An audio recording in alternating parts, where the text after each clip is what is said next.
Um, so welcome everyone. Thanks so much for joining us tonight. My name is Ash. I'm a member of the Firestorm Collective, and I am incredibly humbled to be hosting tonight's event featuring Robyn Maynard and Leanne Simpson discussing the release of their new book, Rehearsals for Living, and moderated in conversation by historian Robyn D.G. Kelley. Before we start, if this is your first time joining an event with us, Firestorm Books and Coffee is a 14-year-old worker-owned cooperative and radical bookstore in so-called Asheville, North Carolina, on the traditional lands of Cherokee people. We're an anarchist collective that is well known for our curated inventory of titles related to feminism, queerness, social movements, and radical politics. We ship books all across the country and around the world, so if you haven't checked us out yet, our full catalog is available on our website, which I will drop links to in the chat. Firestorm is also a community event space. However, due to the global pandemic, we continue to be on hold from community and author events, from in-person community and author events, and we're holding them entirely online. We did make an exciting announcement earlier this month that our co-op will be moving into a new building in early 2023. The new building will have increased space and air ventilation that will allow for us to return to in-person events. And we do need some help associated with costs for that move. So if you're interested in supporting us, I'll drop a link to our crowdfunding campaign in the chat as well. And with all that said, we do have a list of exciting virtual events coming up, including next Tuesday, August 2nd, when we host the editors of the new collection, Upon Her Shoulders. Southeastern Native women share their stories of justice, spirit, and community. So if you're interested in signing up for that or any other events through Firestorm, you can follow us on social media, and I'll also drop a link to our community calendar in the chat. A note for those attending in the live audience, tonight's speakers are excited to field your questions. So if you're interested in asking anything at any point, I'll encourage you to submit questions throughout the discussion by using the Q&A function located at the bottom of your screen if you're attending on Zoom, or in the comments if you're following along on the Facebook live stream. Well, great. Moving on to tonight's event and speakers.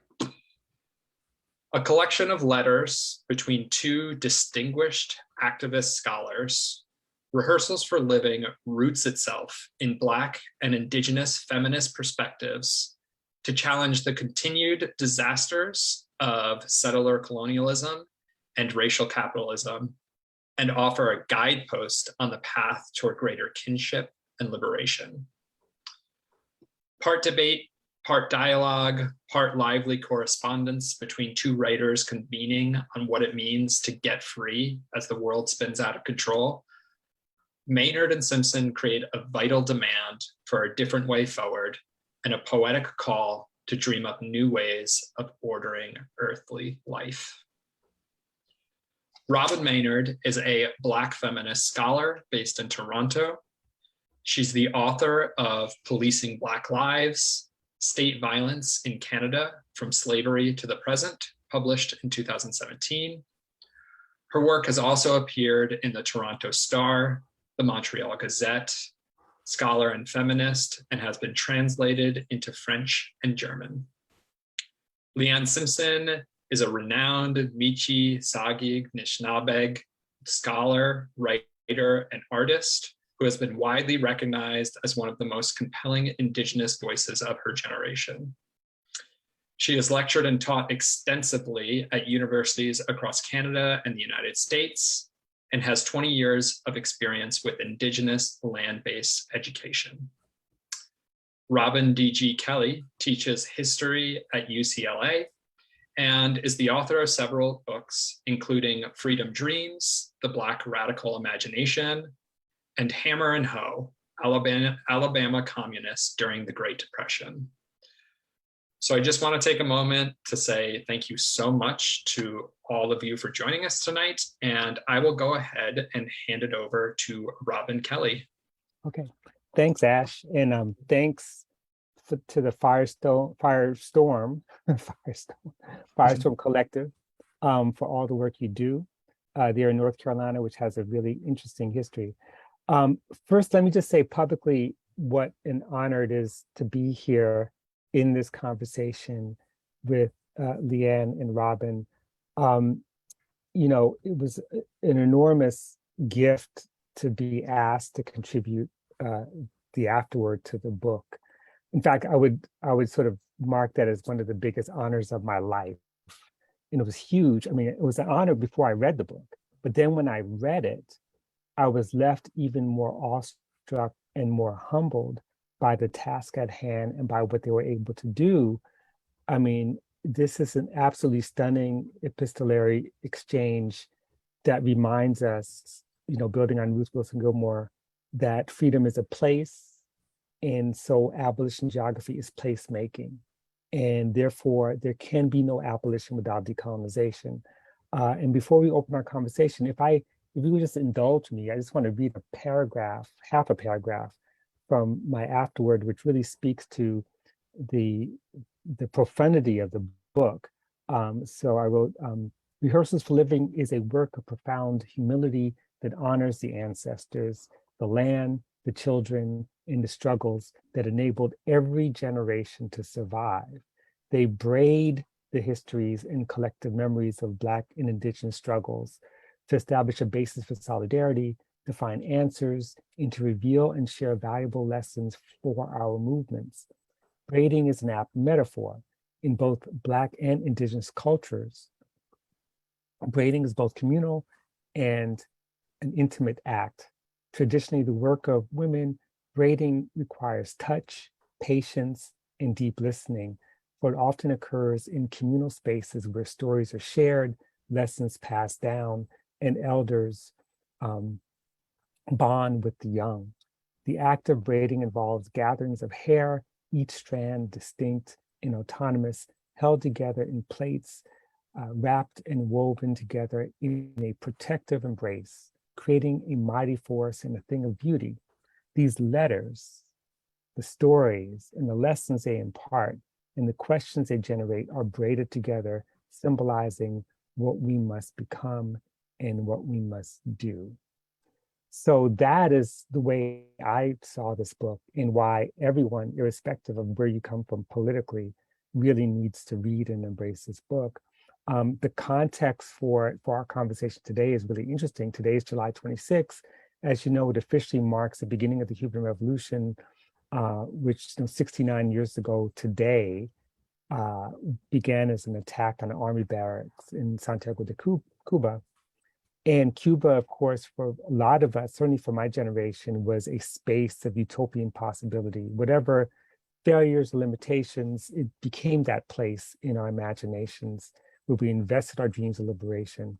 Secondly, as we speak, and this is something I'm, both Leanne and Robyn may want to address, Pope Francis is on his apology tour, throughout that part of Turtle Island, apologizing on behalf of the Catholic Church for the violence of residential schools. It's a very limited apology, whatever you want to call it.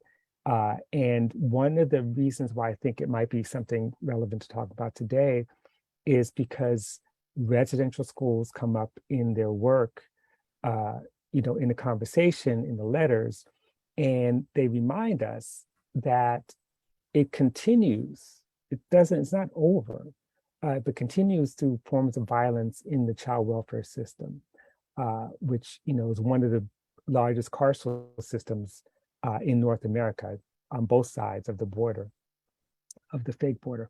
Okay, so having said all that in preparation, welcome. I want to begin by asking both of you to talk a little bit about the genesis of this book, how it came about, how you came up with the brilliant idea of publishing these letters. Sure. So first of all, thank you so much for that. Your really generous introduction. I can really say that we were so honored when you agreed to accept to write the afterword. And then when I read it, I just felt, it was one of the most beautiful gifts that I've ever received. So I'm very, very happy to be here in conversation with you. Thank you. And I really want to say thank you to Ash and Firestorm Books for inviting us to be here tonight. So to speak a little bit to the genesis of the book, I think we were so fortunate in that when we started writing the book, we didn't think it was a book. So really my first letter to Leanne, I'm reaching out to write her. I say, so we can think together about what it means for us to build livable lives together in the wreckage.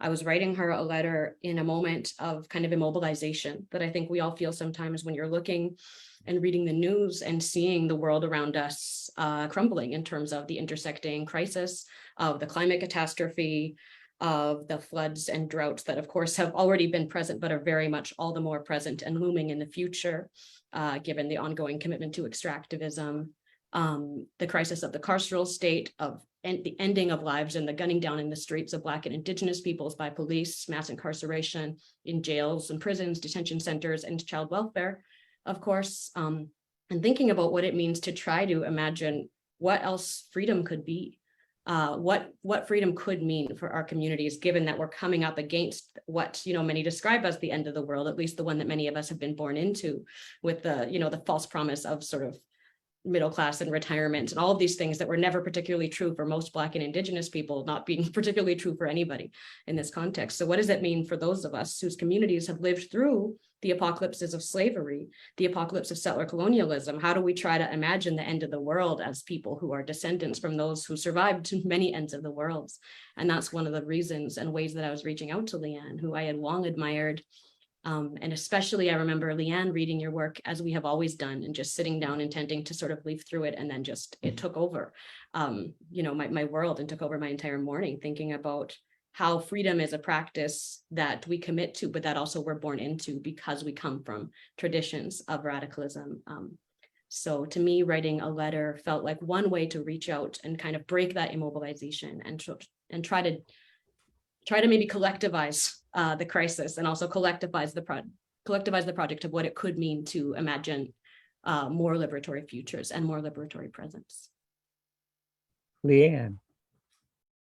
So I was completely blown away.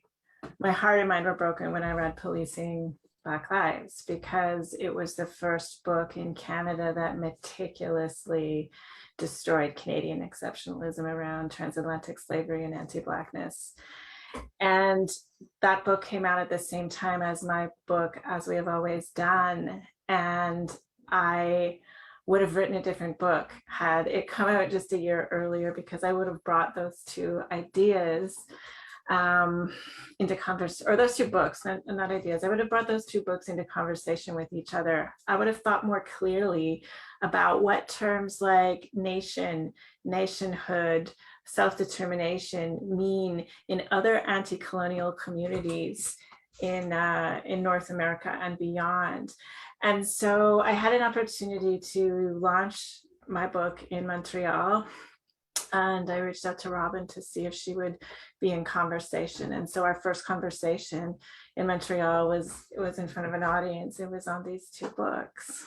And I think we could have talked forever. It felt like we were just being like dorks on stage, not paying attention really to the audience at all.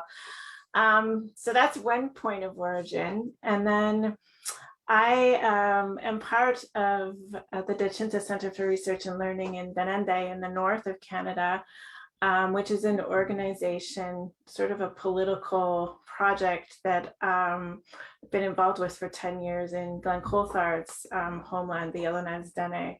And so we've done a lot of work to, in his community, to redistribute the resources that we get from the federal government and from grants in terms of post-secondary education into the community, to making a community sort of political education project that's land-based, so that Dene students can learn alongside their elders, they can bring their children to our program.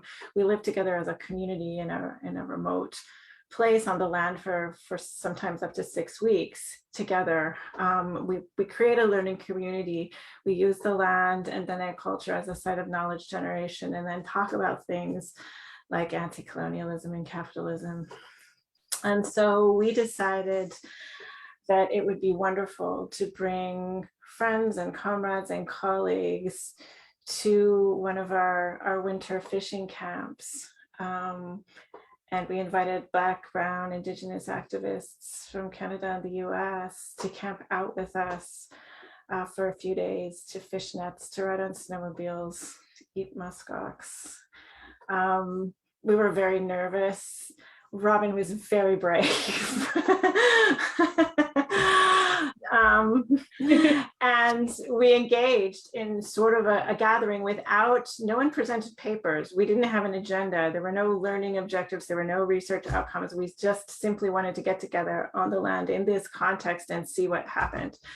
And so after this gathering, Robyn and I had this like 1,000 things that we wanted to do together. And your first letter in the book came out of that reaching out. And then of course I was busy and overwhelmed, and it took me a long time to reply because it was a huge gift. It was an invitation. It was so generous. There was things that I needed. I didn't want to look dumb in my first letter. I wanted to proofread it and do a good job. So it took me a few months, and in the time that it took me, the world shut down and was under stay-at-home orders with the pandemic. And so we just kept writing these letters because it was pure nerd joy. Like it was just this space where I was thinking alongside Robyn and her activist communities and the people that she thinks alongside with, and it was so generative. And such a beautiful experience. And we never thought of making a book out of it. Left to our own devices, we probably would have photocopied part of it for a zine and handed it out somewhere. But Dionne Brown intervened on a walk with Robyn, and she was like, I want to see that project you two are working on, and really pushed us to making it into a book. Yeah. Well, what's amazing about it is, there have been epistolary books before, but so many of them are contrived. In other words, that they're letters that have a particular intention from beginning to end. But this is not contrived at all. This is actually a relationship in motion, where you begin one place and we see this. Not only is it a relationship in motion, but it's a relationship that's not necessarily, just my reading, but not necessarily defined by the pandemic. In other words, the pandemic is there, but what you're carrying is years, if not centuries of knowledge forward to try to make sense of the moment, not the moment of crisis, but the moment of possibility. So can you talk a little bit about just, how, at what point in writing the book, you decided this is going to be a book? Was it when all the letters were sort of written? Was there a point where you decided, what, we need to, where Dionne Brown said, you need to do something about this? Because just the way you were able to preserve that relationship to the space and time you're living in was, to me, is extraordinary and makes it very special. If either one of you could talk about that process.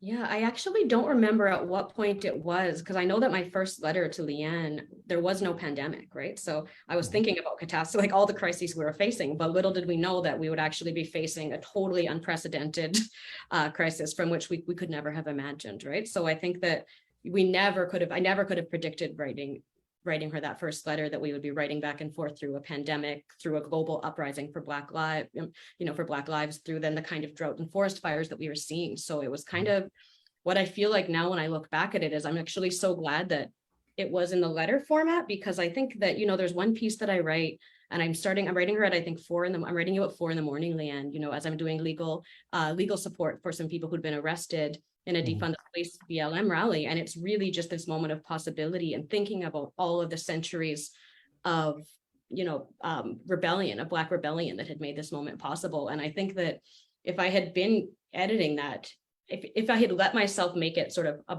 a postulation that would be in a book, in a regular book chapter, I would never would have been able to leave it with so many question marks. Right. I think it's so much that, even though, as I think you're pointing out, Robyn, it's not a book about the pandemic, right? But it's based in these moments, and we're trying to, for me, I was trying to see these glimmerings of possibility all around me and relating them through past generations. So I think it would have been so different to do that, having known, of course, what we would see, in the years to come, right? So to me, it ends up being this sort of time capsule in this way, because you can't, even as, you'd go back and make sure you don't have a paragraph long sentence, you can't go back and change how you feel, because then it wouldn't be the same letter, and then it's not the fidelity. So it sort of binds you to whoever you were in that moment, for better or for worse, and the way that you were thinking in that moment. And for me, I don't know if I would have let myself do that in any other context, but this one.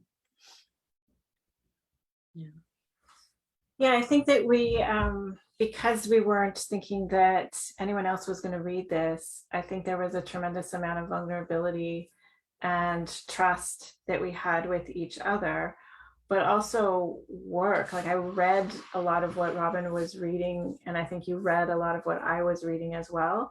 And then we've both sort of done that work before. So I feel like there was also the pandemic, the beginning of the pandemic, and white people are breaking sourdough, and Robyn is like supporting hunger strikers at the Laval Detention Center, and then people are out in the streets with their pots and pans, and our communities are organizing to meet the material needs of our communities, and because we know we're going to be on the front lines in terms of how this pandemic works out. And then there's this huge, glorious revolution for Black life happening in the streets in spite of the pandemic. So I feel like I paid attention to that teaching from Manawani Meyer, that in times of great upheaval, there's this intensification and an amplification. And that's also an opportunity for an awakened mind. Those are the times that you need to pay attention, and you need to keep yourself grounded to be able to see the possibilities. And I think one of the things the letter writing did for me was it kept my mind awake to possibilities and ways forward, and ways of thinking outside of what the state was telling me to think, outside of what the media was telling me to think, and to think about how to make places of freedom out of nothing. And wide awake is so true. I was thinking about how easy it is, and how we've seen this, for people to use the opportunity of this moment of insurgency, of uprising, to basically just be descriptive, and we need that, sure, but you don't do that. I mean, there's things described, but what you do is you produce a deep kind of philosophy, the both of you. And I'm wondering if philosophy around questions of property, land, futurities, really reflecting hard. And I'm wondering if both of you can read passages, because I think the audience needs to hear, because I wish I could write letters like that. I'm just saying. But if we could just hear from both of you, just elements of the text you might choose, and we can sit back and listen. We'll take it up from there. Anyone who wants to go? Do you want me to go first, Leanne, or do you want to go first? Sure, you can go. Okay. So this is an abridged version of, it's somewhere in the middle towards the end of the book, that we called this set of letters, We Are People of the Lands, more lands than could ever be counted. Dear Leanne, a few days ago, I finally heard the words that helped me to articulate my response to you. While I was cooking a chicken, which I had brined overnight, I was watching a documentary about Ousmane Sembène, the Senegalese anti-colonial novelist and filmmaker. It was grainy and slightly difficult to follow, as the film had been pirated onto YouTube, but brilliant nonetheless. Something that he said jumped out at me, made me interrupt the cooking process, wash and dry my hands, so that I could scroll the film backwards and take note. In this particular scene, Sembene is sitting at a table, wearing dark sunglasses at what appears to be an outdoor cafe. In response to a question about Europe's colonization of Africa, he answers this about the colonizers. They've never invented anything to make Earth habitable. Everything they do is to destroy the land. After this, he gestures silently.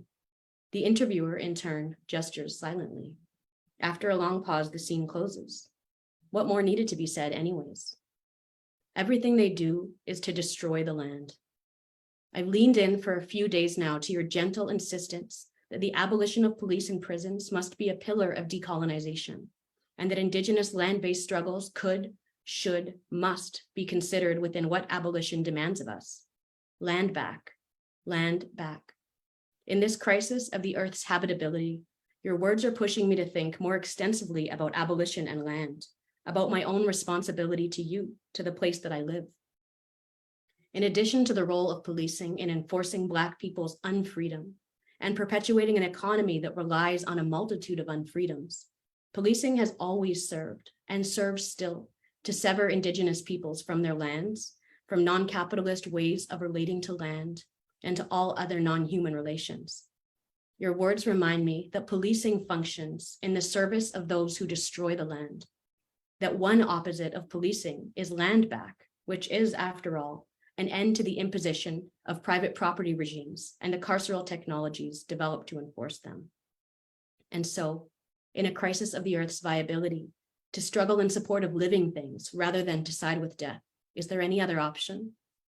There are better ways to be in relation with one another and with the land. I'm not sure if I've mentioned this to you, but I've been gardening for the first time. I have the great fortune of renting the first floor of an affordable, for Toronto, if run-down house with a backyard. In late spring, I planted squash, corn, and beans. I was taught to plant this combination of vegetables by Candace Eskimo, who every year, near the Humber River, teaches the land-based programming for Black and Afro-Indigenous Freedom School kids, and by proxy, their parents. I still had no idea what I was doing as I covered the planting area with compost and embedded the seeds, supplanting my learnings with WikiHow 1 centimeter deep into the soil. The corn was immediately eaten by squirrels despite my best efforts. Yet now that the full heat and humidity of summer is here, the massive leaves of the squash plant have climbed up and around the yard, have taken over the spaces I had tentatively allotted to the flowers. They have climbed my small square of patio and captured my bike, have woven into my rusty barbecue, rendering it for now unusable, but I don't mind. I never would have imagined that so much lush, leafy greenery was part of producing these dense and chubby root vegetables. The vines from the bean plants climbed up the walls of my house. Despite my elderly Portuguese neighbors inexplicably burning their garbage in the barbecue twice a week, making the outdoor space less than palatable at times, this unexpected urban savanna that I've somehow facilitated serves as a reminder that I am part of and reside not only in a city, but on a living planet.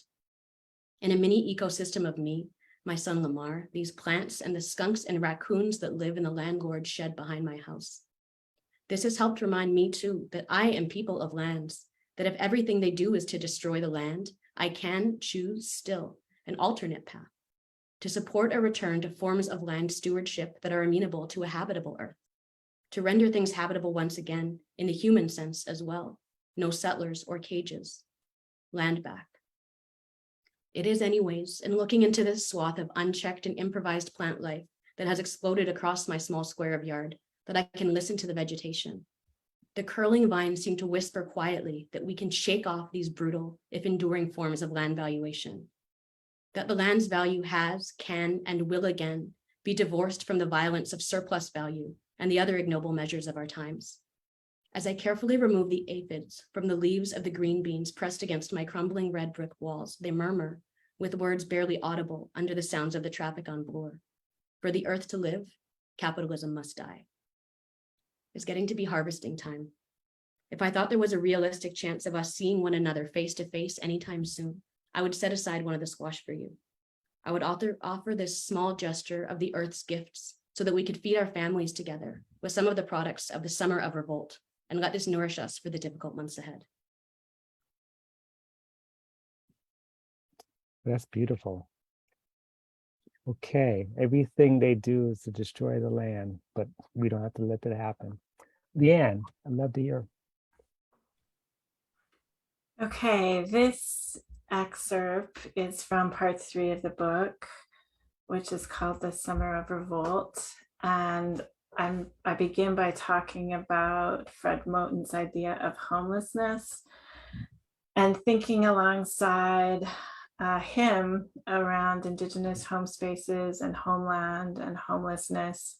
And then I sort of meander into talking about dispossession and then expansive dispossession and how it removes bodies from land and land from communities, cultures and languages and ways of thinking from our bodies. And so I then sort of move on to talk about recursive dispossession, as Robert Nichols does in his book, Theft is Property. Reading Nichols' book got me thinking about how these ideas play out, not only in the realm of the academy, but in my own life and in Indigenous life in the present. It got me thinking about ways to push back against expansive and recursive dispossession from within Anishinaabe thought. It got me thinking about how much I've learned about my body and its experience of dispossession from Black feminist thinkers like Hortense Spillers, Catherine McKittrick, and Elle Jones, and all of the organizing from the most recent Summer of Revolt. Following Moten's refusal and remaking of the idea of homelessness, I resist the logics of property, meaning I'm not interested in taking property back, but pushing property back. I'm not interested in thinking about getting land as property back, but rather about rejecting the kind of desecration or defilement of the broader life systems that generate Anishinaabe. I'm interested in refusing the logics of property. Let me explain. I have a canoe made of Kevlar and carbon made by Canada's oldest canoe company, in quotes, in my backyard. It's red. I bought it with my first paycheck from Trent University 20 years ago. It took all of the paycheck. I most definitely should have paid off student debt or bought professional looking clothes, but I bought a canoe. Now, in my language, this canoe would be considered an inanimate object because it is made out of Kevlar, because I bought it and paid for it with money I had earned by engaging in wage labor. I own it. It is my possession. Let's imagine, for the sake of argument, I have another canoe in my backyard. This one I made out of 4 trees: birch, spruce, cedar, and ironwood, with an Anishinaabe elder and canoe builder. In my home space, I share both time and space with these 4 trees and many others as living sovereign beings. I am ethically required to seek out their consent and engage in reciprocity with these trees as a way of living in this world. I am required to nurture and maintain a meaningful relationship with them, from harvesting and using their medicine, to protecting their access to the things they need to live, to defending their habitat from life-ending forces, to engaging in conversation or prayer with their spirits. I take on the responsibility to learn what time of year is best to engage in harvesting practices and which methods of harvest cause the least harm to the wider community. I'm required to use everything I take, to share everything I've gained from these trees, and to take only what I need. I'm required to braid these 4 trees together into a canoe the best way I can, putting good emotion and positive thought into the making process. In short, in order to harvest these trees, I'm required to engage in an ongoing, intimate relationship with each of these living beings. Put another way, I'm required to carry the responsibilities for these relationships throughout the entire time I'm in relation to the canoe. When the canoe can no longer fulfill its purpose, I'm required to return it to the earth so that life can break it down into its constituents and make more life anew. If I can no longer fulfill my responsibilities to the canoe, I must find someone who can. This canoe, this Jimon, is very much alive. It is not a possession. It is not my property. I do not own it. I am attached to it. I am related to it. We come from the same place, breathe the same air, and drink the same water. I have responsibilities to the life it is made out of. I have responsibilities to use it in a way that provides for me, my family, and my community. I have a responsibility to share it with those that may also need it. I have a responsibility to care for it, to repair it, and to maintain it. I have a responsibility to protect it from those who might misuse it or harm it or commodify it outside of those original agreements between myself, those 4 trees, those elders that shared their making knowledge with me, and the water and heat that allowed us all to combine this life into new life. Just as those trees have the responsibility to protect the original agreements with air, soil, light, water, and ecology of the forest that gave them life. The same could be said for the tools that I would have fashioned in order to make the canoe and to move the canoe. The same could be said for the water, indeed the aquatic ecosystem that would hold me up when the canoe and I pushed off from the shoreline. Perhaps we would have set nets and fish, thus engaging in another set of ethical and consensual relationships.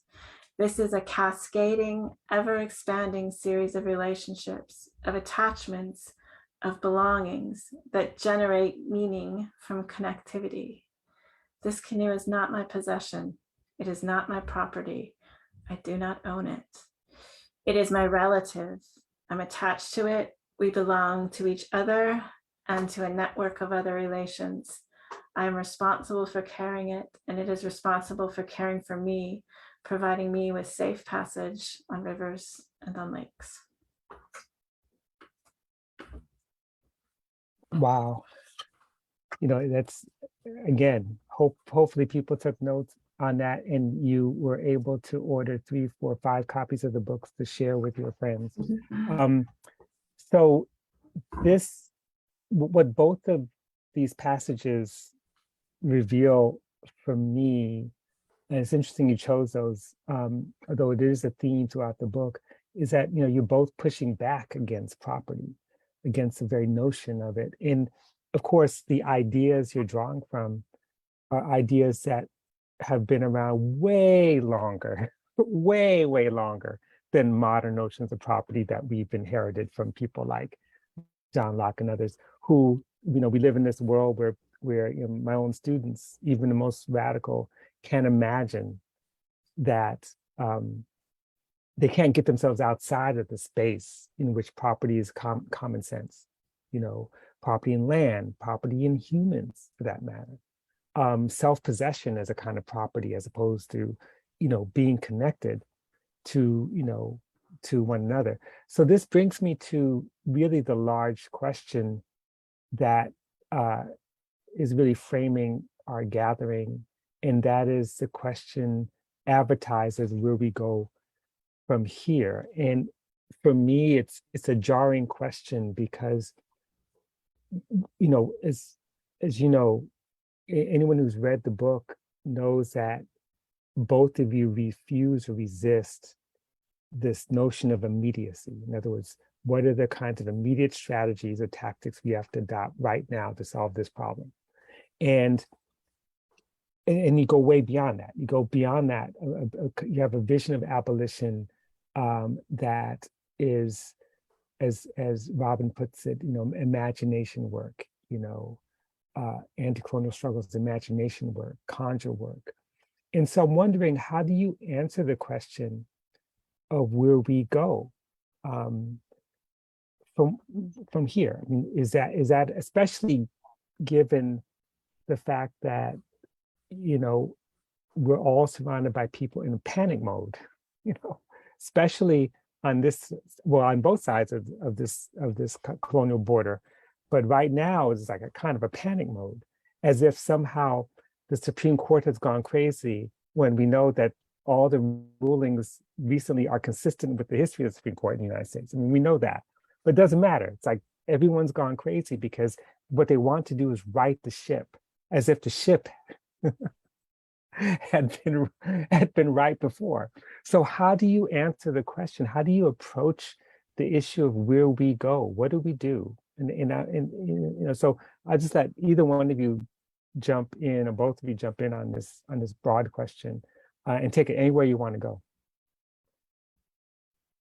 Yeah, I mean, I think what you're saying is so helpful, Robyn, in terms of what it means to right the ship, whereas we and many others around us from Black liberation communities, from Indigenous communities, understand, as you said, that the ship has been, a shipwreck the entire time, right? That we're entering 500 years and more of organized violence, of organized, enslavement and its afterlives of colonization, that these were all coming from logics and practices that were murderous, right? Murderous against people, working human beings to death, extracting every last bit from the soil of the Caribbean, such that even by the 17th and 18th century, they were calling the soil so depleted, right? Because it was purposeful, that it's an entire mode of production from slavery through to the Industrial Revolution and racial capitalism that's based in thieving, right? Thieving lands and lives and bodies. So if we think about ourselves conversely as in a 500-year-old struggle, then I think we can still, of course, realize the crisis of the moment, but in a way that allows us to breathe into it,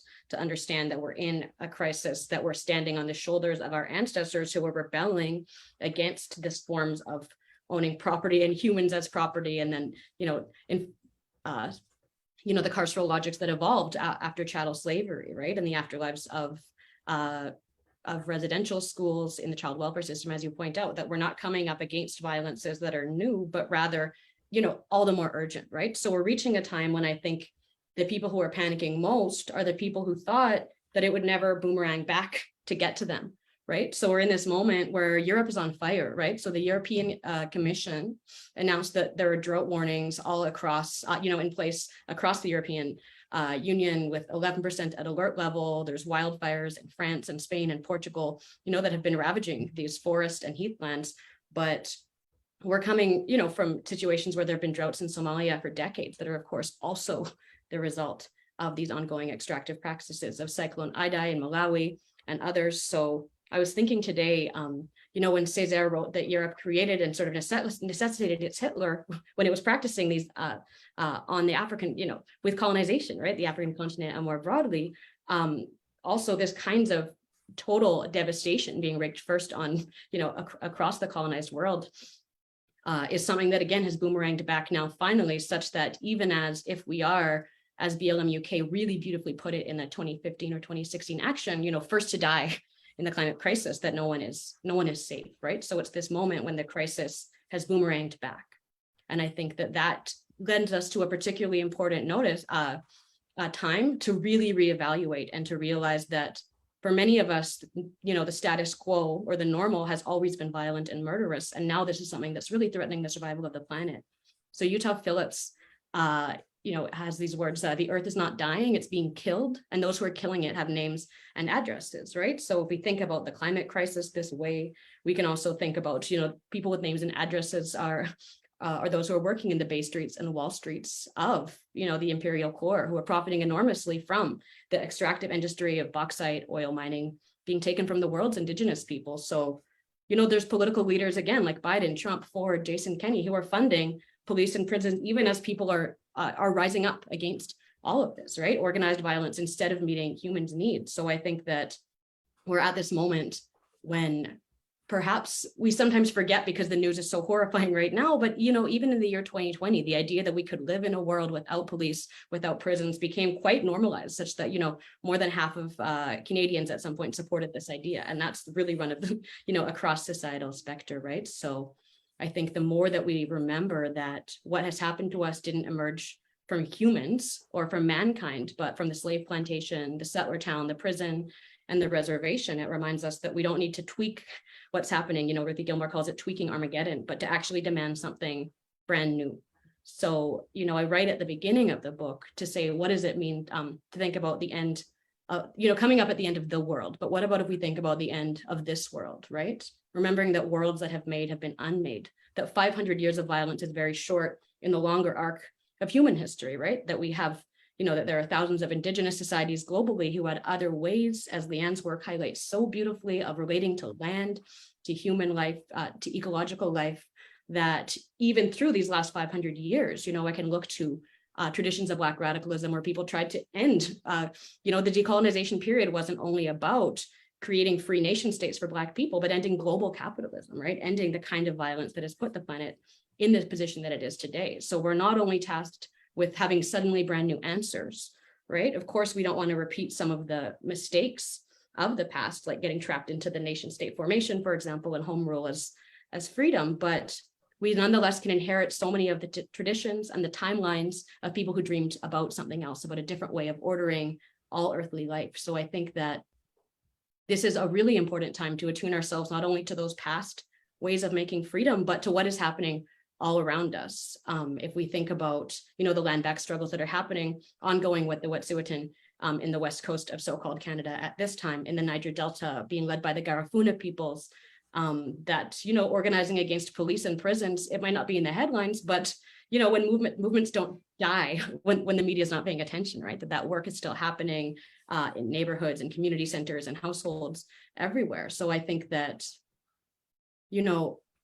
remembering that we need to build new things to get us out of this sort of catastrophic past and present is something that continues to drive me in terms of where we need to go from here, because I think that any semblance of returning to normal has been crushed. And even the right wing, right? They're not even trying to return to like 2010 normal. They're trying to return back to like slavery normal, right? At this point, right? You could just see the slow arc backwards. So I think that if we can take a different motion, keeping in line, getting out of this 500-year apocalypse, while there is still time.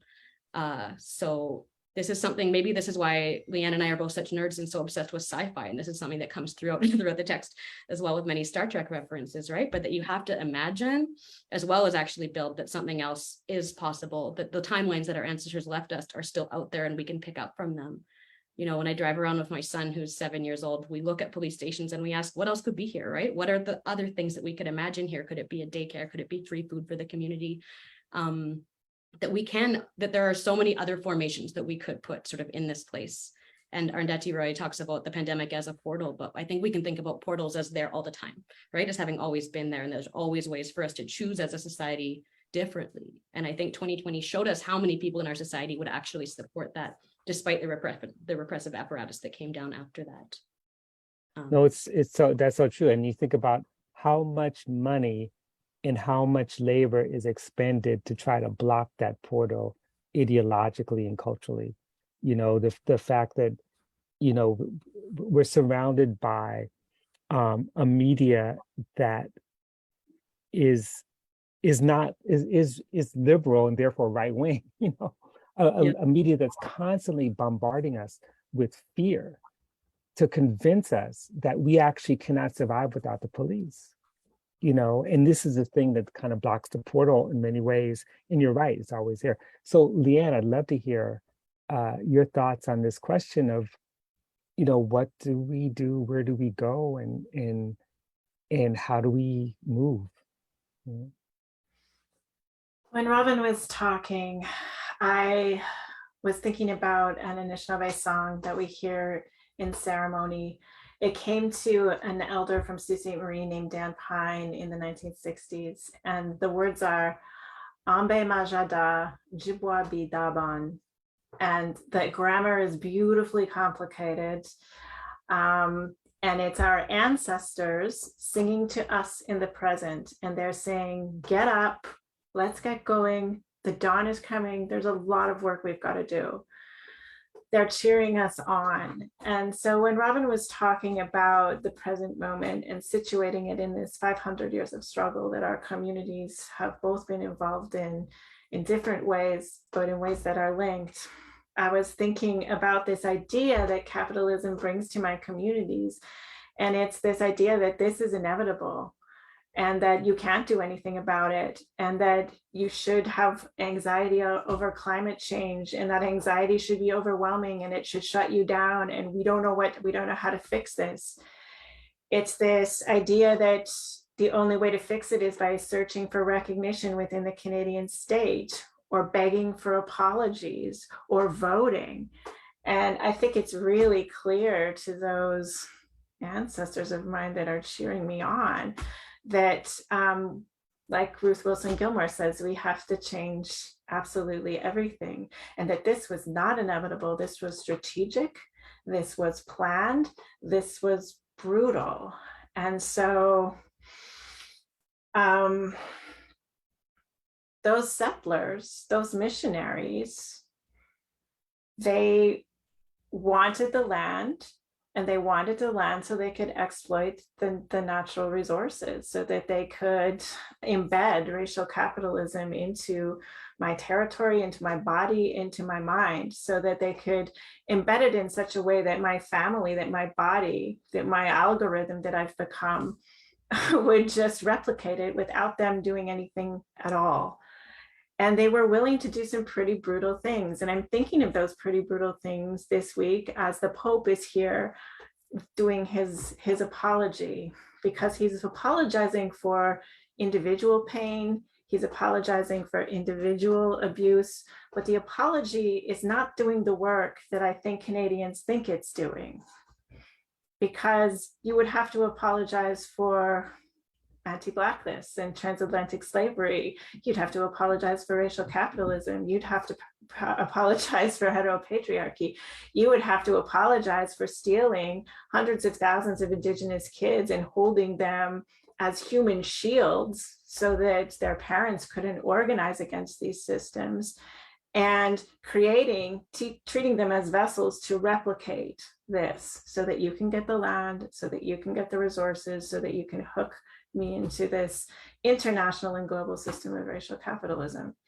So I think for me, I think of the present as the Dobbin in that song. It is a collapsing in of the past and the future, that we are planting the same seeds that our ancestors planted to make sure that you and I got here, that we're having this conversation tonight. We were born into struggle, and we have to do everything possible to make sure that we're planting the seeds and that we're doing the work to bring forth this elsewhere, to create these places of freedoms, to not just dream, but to build a different world. And I think the way that my people build different worlds, the way that Anishinaabe people build different worlds, is by coming together in real life, meeting the material needs of our communities, and paying attention to the knowledge that those relationships generate and the learning that comes out of that,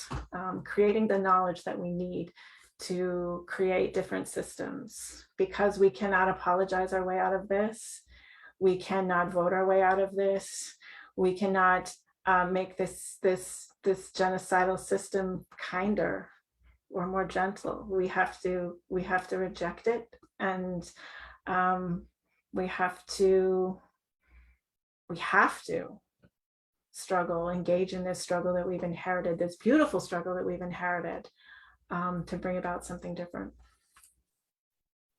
You know, I'm waiting also for some questions. I want to encourage the audience to ask questions at this point. I want to follow up on something. One of the paradoxes of both Indigenous struggles, land back, struggles for reparations to a certain degree, but especially the liberal idea of trying to, within a constitutional framework, make North American constitutional democracies more democratic. Like there's a way in which we recognize Black people, Indigenous people, on the front lines of this catastrophe from the very get-go, from the very beginning. And yet there's a way also that a kind of liberal vision that sees Black Indigenous people as kind of sacrificial. In other words, we're the ones that are going to save the planet, right? You know, of course, because we've got the, but there's not a deep recognition or engagement with what it means when we talk about liberatory thought in practice. It's more like, you know, you're going to save the planet so we can actually have a much nicer, sweeter place. And this brings me to this question of, okay, so where are the settlers? How come they have so much trouble, at least in the 21st century and 20th century, being able to basically embrace real decolonization, like real repair, not the fake one, not the one that's a kind of deep sort of liberal multiculturalism in the name of liberation. Is there a place? Is there a way? Is it even necessary to be able to convince these people that actually going back to slavery and dispossession or continued dispossession is not actually helping you in the long run? You're not really benefiting in the long run, and the planet's not benefiting. How do you deal with this, especially the kind of liberal appropriation through multiculturalism of what is essentially a revolutionary vision of the end of the world? Either one of you can. If I made any sense. Just curious. You make a lot of, I mean, people are so interested in Anishinaabe culture, in smudging, in the songs, in making maple syrup in the sugar bush. They're so not interested in talking about capitalism and greed and this idea of what can you give up to promote the sanctity of life on this planet. I remember having lots of these conversations during Idle No More. How do we deal with these white people? How do we get them on our side? How do we understand what tactics are going to make them mad? What words are making them mad? How do we make them understand? And I think one of the things that came out of that for me is that I'm done with that. I want to go hang out with Robyn Maynard and communities that are already there and are already doing the work and that are already in motion. I want to be expanding my network of relationships with anti-colonial movements globally, because racial capitalism is global, and I'm done with you people because I don't know the answer to that question. Yeah, oh, sorry, Robyn, you go ahead. No, I was gonna say, go ahead. Yeah, this is something I both try not to think about, but it's just stunning. I think especially watching the Freedom Convoy come through, we're watching people block off, in Canada, like access to hospitals, access to schools, even though they also are getting sick from COVID, the so-called Freedom Convoy, right? Which is against mass mandates, but also like, proto-fascist, anti-trans, there's so many other kinds of racial and gendered violence embedded in that movement, but, supposedly against, the COVID precautions, right? Like, how do you have this movement take up so much space suddenly, gain so much traction that's fundamentally not only undermining, of course, yes, Black and Indigenous people are dying disproportionately from COVID, but so are they. They're also they're putting their own parents who are also in long-term homes at risk, right? So what is there?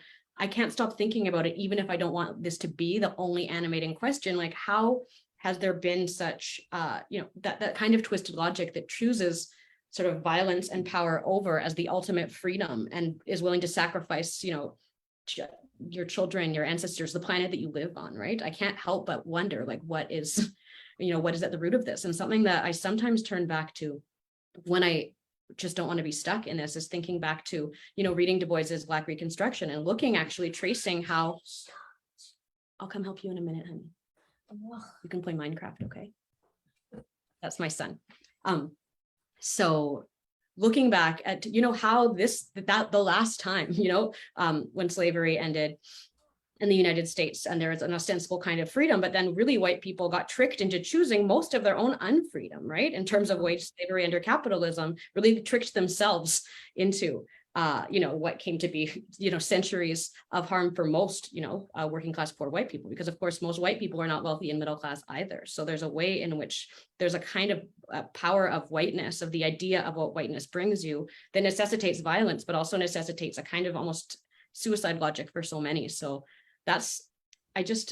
even though I do agree so much with you, Leanne, that it's not about this convincing, but I think there's something to be said for what it would mean for, people to stop being so wedded to whiteness and instead really divest from that as a sort of logic and to actually realize how embedded their own freedom is with an end to police and policing, with an end to extractive planets that quite literally are threatening the future of this planet, right? So what will it take?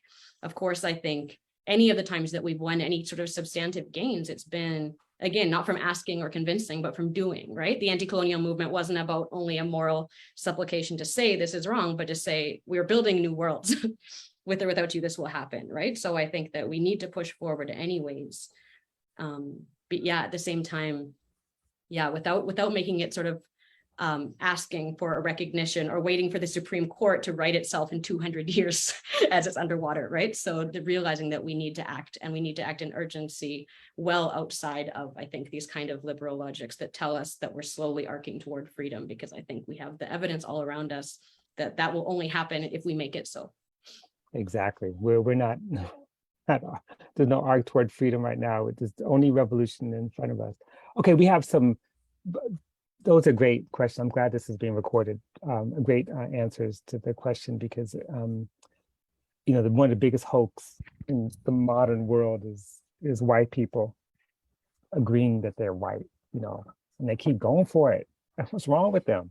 Anyway, okay, so let's go with the first question. So Amber LaBelle asks, when we think about the necessity of relationship and relationality in building and creating home space, how does one move forward with broken, immediate, and extended personal family relationships in creating right relationship? How does chosen family fit into this idea? Opting out of those familial ties feels like cheating, and in recognizing that we are all relations feels hard to hold rather, when your family of origin has enacted harm on you and others. It's a deep question. Does anyone want to take that?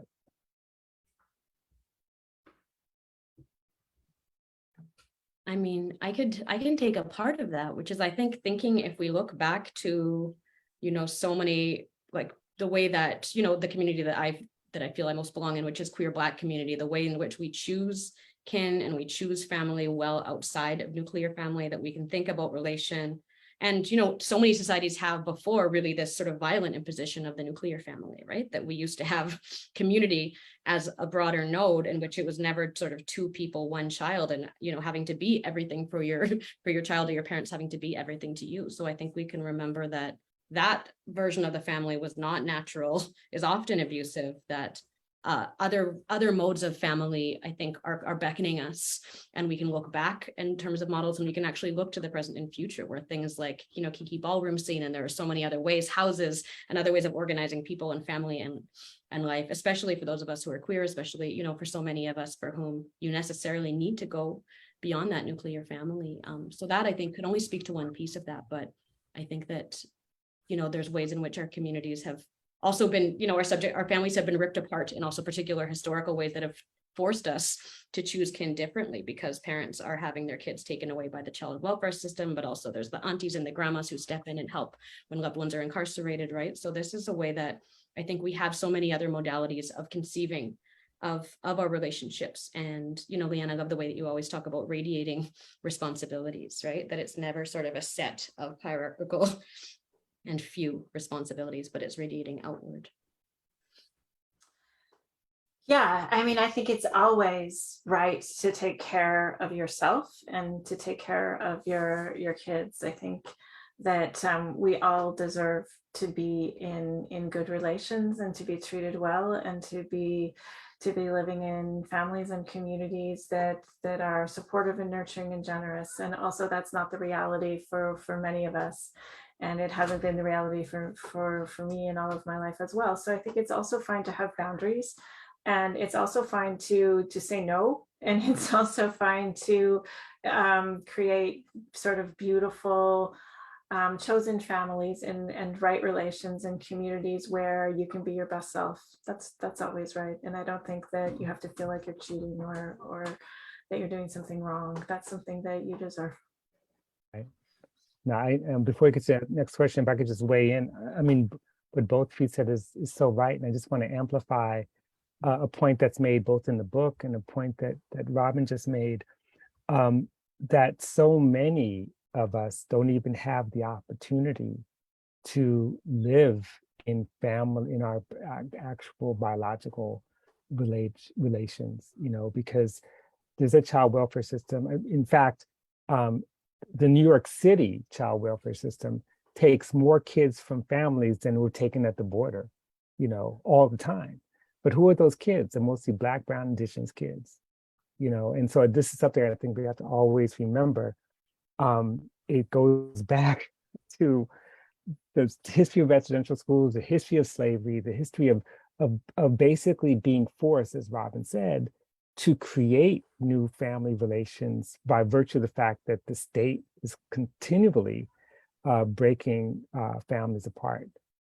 And the practice of family making, community making, has never really been, in fact, much of the world has never really been based on nuclear families, a capitalist invention, specifically, like we could date that, when it comes about. In any case, we're going to continue. Myra Olivia Rios has a question. How do you view plural nationalism as a proposal for a decolonial global movement? I always go back into Anishinaabe thought for questions like this. And in Anishinaabe, when in our philosophy and ethics, there's no category of human. Humans aren't separate from any other forms of life. We don't have more rights. We're not higher up on a hierarchy. We're part of a network of life. And so the Michi-Sagi Anishinaabe nation, of which I'm a part of, shares time and space with all of the plants and the animals and the insects and the spirits from the past, present, and future. So our network that we call nation is plural.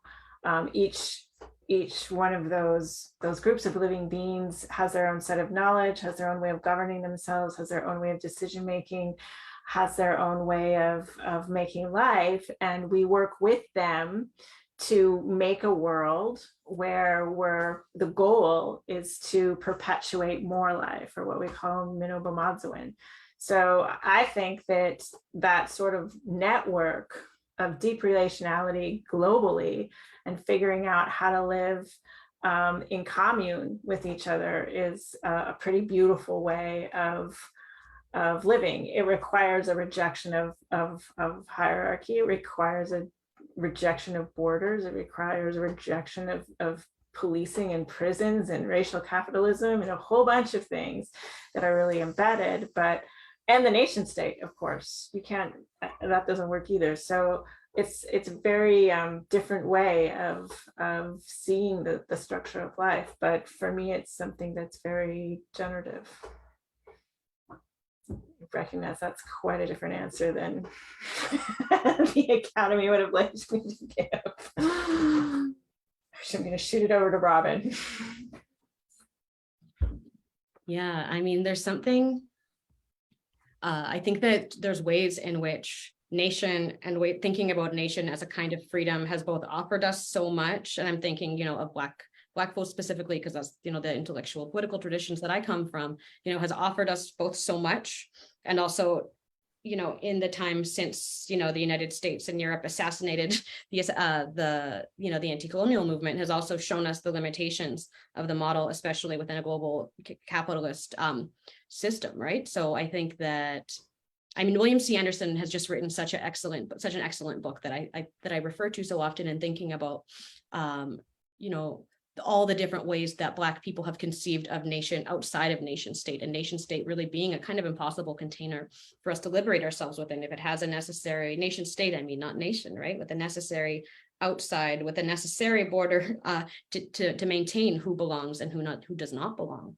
But I think that we can go back and, in rehearsals, I really try to go back to the ways in which nation also meant a kind of transnational way of thinking about freedom at one point, as opposed to a bordered version of freedom in which, Haitians were being expelled from Bahamas, for example, right? It was something that was expansive and that was anti-capitalist and that was in, conversation with other anti-colonial movements. So I think that if there's other ways we can look at nation as not necessarily closed, as not necessarily bound up with an inside outside, then we can Derek Walcott, I think, says, I have no nation but the imagination. I'm not sure, I'm not advocating for some kind of return to this idea within Black political thought, within what we're trying to do. I think we're always in emotion, right? But I think that there's ways in which nation has meant different things that are very different from nation state, that I think offer us really compelling outsides of this one particular model of, home rule, like black rule over Black countries, for example, which we can very clearly see, particularly in a capitalist world, has not brought us anything near freedom, right? What we're seeing, mass deportations of people across the African continent, in and across the Caribbean.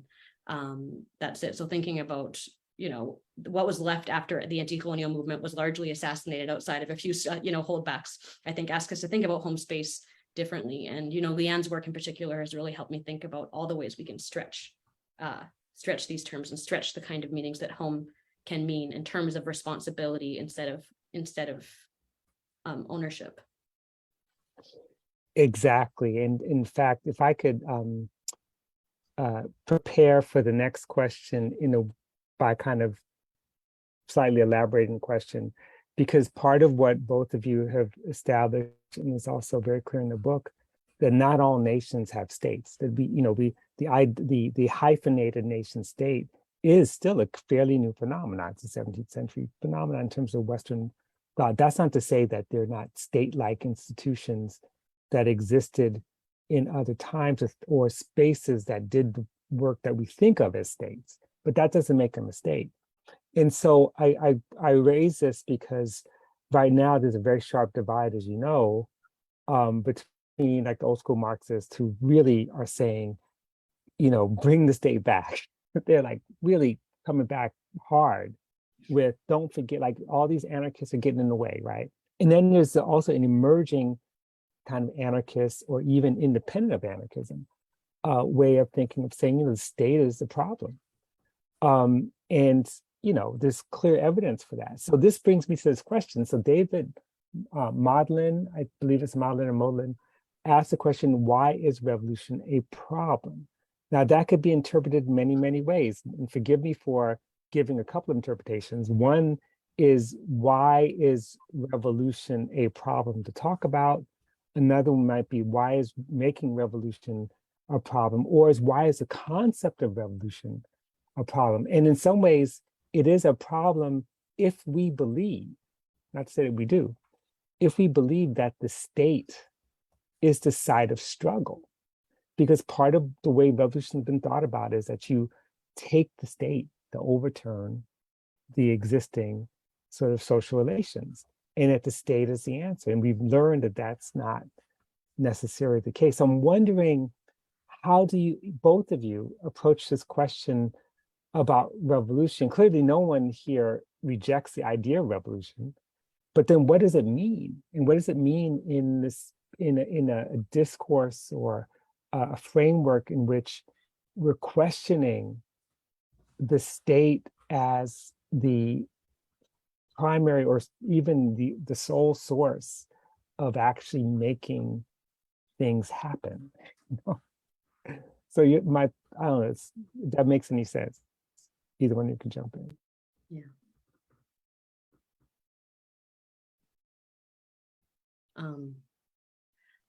I think there's, why is the revolution a problem to the ruling classes? There's one way that we can answer that. Well, we could say, of course, any challenge to the ongoing hierarchies of racial violence and hierarchies that we exist in today is of course a problem. Even the idea of revolution, even the idea of transformative shifts or of defunding police and funding communities is a threat to the establishment, right? Because there's a real vested interest in maintaining a very small minority rule. But to answer, I think, Robyn, what you're pointing out, which is that there's other ways that we can think about revolution, which is, I think that, that I would reject, which is that necessarily, for example, becoming, say, a Black president with a Black head of police would somehow make us free, right? Because we saw that both within, some of the failures of anti-colonial struggle, which again, I would say failures because of being partially assassinated by the West, but also partially because of the very structure itself, right? Because of a totally,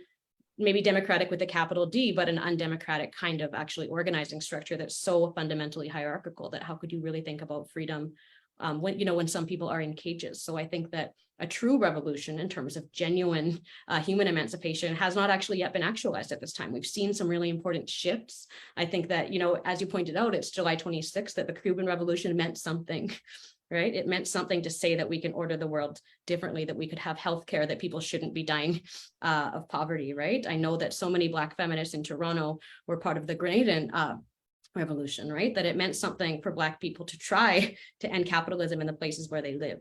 Right. So I think that it's complex in this way, but I also think that we need to remind ourselves that what it means to fight for people's freedom more broadly needs to go beyond, needs to go for a transformation that's far more than just taking ownership over institutions that emerged with the history of capitalism, that are profoundly not the kinds of containers that will allow us to free ourselves, that really necessitate borders and people being policed in the streets, right? That we can think about other models, that we need to think about other models at this time and not only turn toward past models of what revolution has been, but to think about it differently.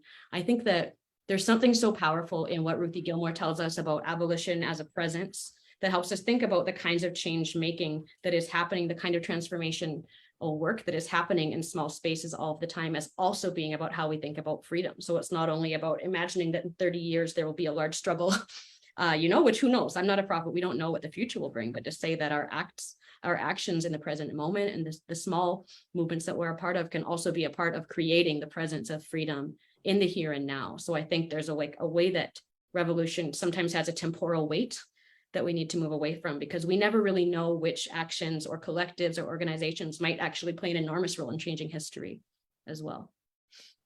So I think that might answer some of the question. Right. Leanne. I think that what I'm dreaming of is bigger than a revolution. And so I think in some ways you can kind of reject that word in the sense that it's centered on the state as a side of struggle, and that we don't want to replicate that state. And I don't want to take over the state. I want something that's much, much bigger and much more plural. And so I think that goes back to sort of my engagement with Robyn, in that I don't want to remake the world. I don't want an Anishinaabe revolution where everybody becomes Anishinaabe. I want a world where I can be who I am, and fall in love with my land and my culture, and have that world intertwined and in a deeply reciprocal relationship to the world that Robyn builds, and to the world that the maple trees build, and to the world that the Great Lakes build. And so I want to sort of get up every day and remake the world, and from that learning dream further and further and further and further. So I think my first reaction was there's nothing wrong with revolution, and then after I heard the Robyn speak, I was like, wait a minute, I want something bigger. I want something I want a bigger network than that. I want something that's my dreams are bigger. Like Wakanda without the shopping bags and the weapons, right? Yeah, helping, Right. do with them. Yeah, exactly. Okay, so we have time, I think, for there's one last question here by from Nosi, and it's really interesting. So let me read it. It's, in my experience connecting to Indigenous peoples here on Turtle Island, I've experienced a lot of anti-Blackness. I'm safer communing with the land directly most times than with the peoples of this land. I know this is a result and legacy of colonization, but I'm not sure how to overcome it. So I'm not working apart from Indigenous communities with the same intentions, but we can work together or even just hang out. This question was hard to word, and I just want to add that this question is, if you have not read the book, this question is a fundamental sort of anchor for the whole book. So I'm really suggesting that you read it many, many times, but I'd love to hear your thoughts. And this is actually a good place to take off with some final thoughts, as well as, if you want to say more about the Pope, do that as well.